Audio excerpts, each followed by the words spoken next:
Olá, seja bem-vinda a mais um vídeo e nessa semana a gente vai falar sobre como manter a paciência, como ter mais paciência com os pequenos na hora dos conflitos. Antes da gente começar, eu quero te pedir para você deixar aqui nos comentários as situações que você enfrenta, que são mais desafiadoras aí na sua casa, para que eu também consiga preparar novos vídeos com novos conteúdos para vocês. Também quero te convidar para curtir esse vídeo e encaminhar para quem possa se interessar. Vamos lá?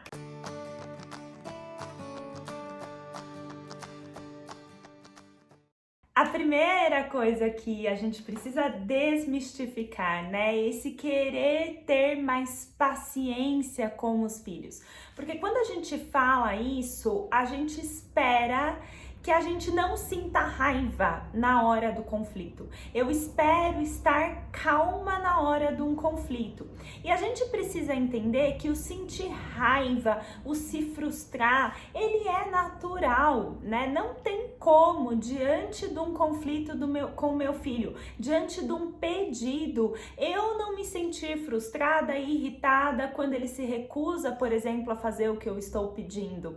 A raiva, a irritação, ela é um estado emocional natural que a gente vai enfrentar para o resto das nossas vidas, né?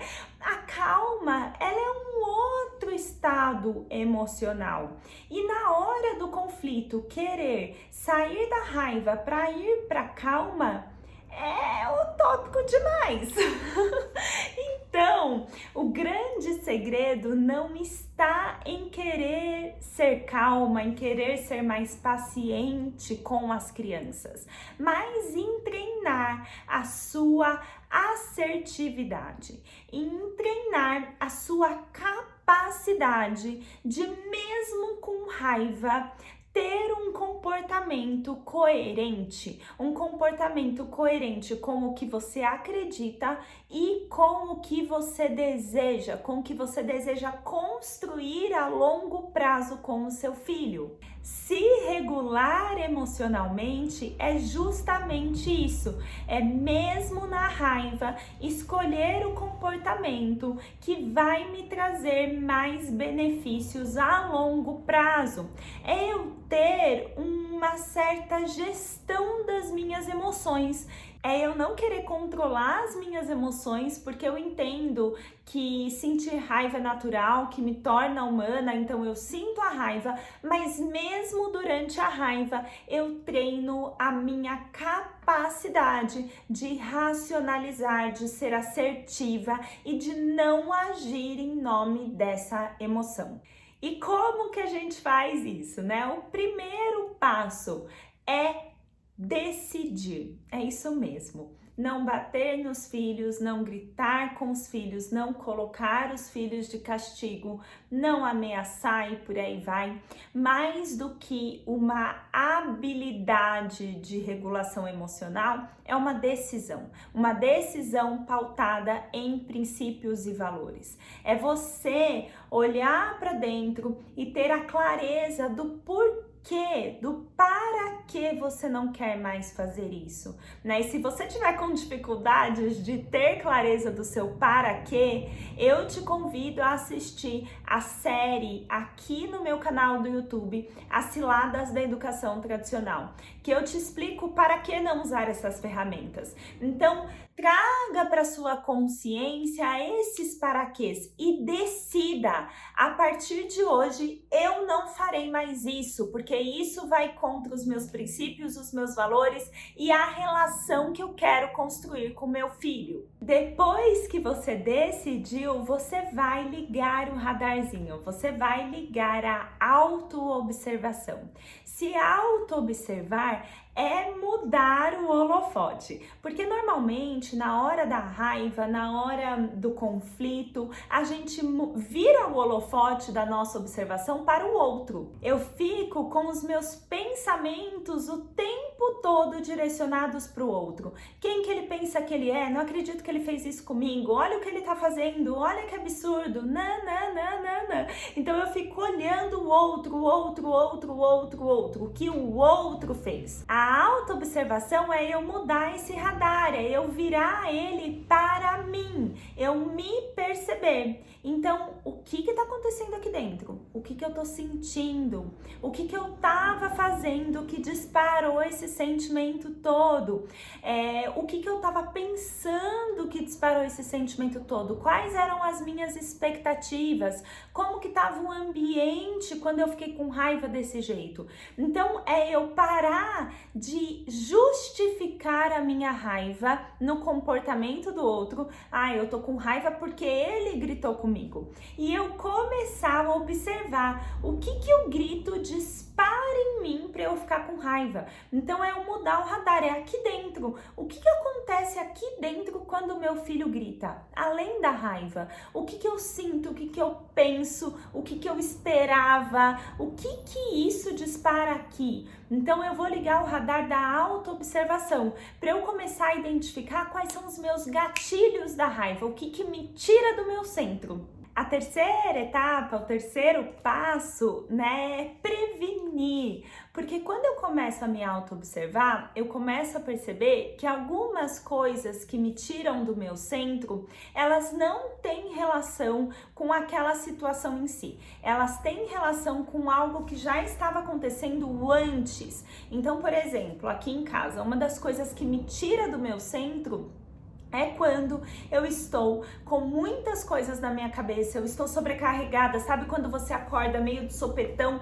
cheias de coisas para fazer e tá tudo aqui nos meus pensamentos, o que eu tenho que fazer, e o Gabriel começa a me demandar, ele começa a me chamar, e aquele me chamar dele vai me deixando surda e eu perco a paciência. Quando eu entendo isso, eu coloco uma atividade preventiva. Então, o que eu faço? Todos os dias antes de dormir, eu escrevo no papel tudo que eu tenho que fazer no dia seguinte. O fato de eu tirar isso da minha mente já me deixa mais disponível para ouvir o Gabriel, para estar ali com ele. Um outro ponto é que eu consigo filtrar também o que é mais importante, o que é menos importante, o que eu posso deixar para um outro dia, se não der tempo. E daí isso me traz um alívio também, para tá bom, eu não tenho esse tanto, não é tão monstruoso assim o que eu preciso fazer. Vai dar tempo, um passo de cada vez. E isso me traz para o meu centro. Então, quando você ligar o radar da autoobservação, liga esse radar do que estava acontecendo antes de você perder a paciência. Para daí, aqui nesse terceiro passo, você conseguir colocar uma ação preventiva. O que você pode fazer para evitar isso? O quarto passo para agir com assertividade, lembra que não é agir com paciência, é mesmo com raiva ter um comportamento positivo. É ensaiar mentalmente o comportamento que você quer ter. Porque na hora da raiva, o nosso cérebro não tá pensando muito. Se eu deixo para decidir o que eu vou fazer quando eu tô com raiva, é bem capaz que eu caia nas ferramentas tradicionais. O grande ponto é eu já saber como eu quero agir. Então, eu liguei o radarzinho da autoobservação. Eu percebi que todos os dias, quando eu tô fazendo almoço, o meu filho começa a fazer determinada coisa que me tira do eixo e eu perco a paciência. O que eu vou fazer então? Eu vou ensaiar mentalmente, passo a passo, o que eu vou fazer quando essa situação acontecer amanhã de novo. Eu vou trazer para minha mente um treino. A sua mente não sabe a diferença do que você imagina versus o que verdadeiramente acontece. Então se visualize mentalmente, treine mentalmente, ensaie mentalmente, inclusive as palavras que você vai usar para o seu filho. Ensaie exatamente como você quer agir, mesmo com raiva amanhã, mesmo com raiva nessa mesma situação, como você quer agir. Você vai treinar isso mentalmente. Daí você tá pronta para o quinto passo, que é tenha um gatilho. O que é um gatilho? É algo que lembre o seu cérebro do que você deseja fazer. Do mesmo jeito que você tem o gatilho da raiva, que é o que te tira do seu centro, defina um gatilho da calma. Defina algo que te ajude a agir com assertividade mesmo naquele momento turbulento. Pode ser, por exemplo, uma frase, um mantra, algo que te lembre de como você deseja agir. Então, quando você estiver ensaiando mentalmente, você já define algo para te lembrar. Pode ser um bilhete na porta da geladeira, para você sempre bater o olho naquele bilhete e se lembrar do que você deseja fazer. Pode ser uma respirada bem profunda. Enfim, defina qual vai ser o seu gatilho, algo que vai te lembrar de como agir. E por fim, imagine que a sua capacidade de ser assertiva, que ela é como um tanque, né? Que ela é como um recipiente. Se você só esvaziar esse tanque, vai chegar uma hora que você não vai ter mais nada ali para oferecer, que você não vai ter mais condições de agir com assertividade. Por isso, se reabasteça. Cuide de você, busque momentos no seu dia de respiro, de calma, de tranquilidade, momentos de autocuidado, que você se sinta ser abastecida por essa capacidade de agir com assertividade. É isso que vai garantir que no conflito você esteja inteira para o seu filho. Para a gente estar inteira, a gente precisa se cuidar, tá bom? Um beijo grande, te vejo na próxima semana.